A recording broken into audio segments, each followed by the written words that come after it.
ঢাকা দক্ষিণ সিটি কর্পোরেশনের ২০২০ সালের নির্বাচনে ফজলে নূর তাপসের ফলাফল বাতিল করে বিএনপি নেতা ইঞ্জিনিয়ার ইশরাক হোসেনকে মেয়র ঘোষণা করেছে আদালত। বৃহস্পতিবার ২৭ মার্চ নির্বাচনী ট্রাইব্যুনালে দায়িত্বপ্রাপ্ত ঢাকার প্রথম যুগ্ম জেলা জজ মোহাম্মদ নুরুল ইসলাম এর রায় ঘোষণা করেন।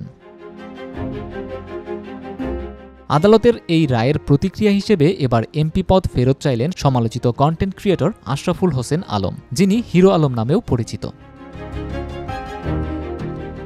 নিজের ভেরিফাইড ফেসবুক পেজে তিনি লিখেছেন, যেহেতু ইশরাককে ঢাকা দক্ষিণ সিটির মেয়র ঘোষণা করা হয়েছে, হিরো আলম ঢাকা ১৭, বগুড়া ৪, ৬ আসনের এমপি পদ ফিরিয়ে দেওয়া হোক। আমি তো অনেক নির্যাতিত হয়েছি।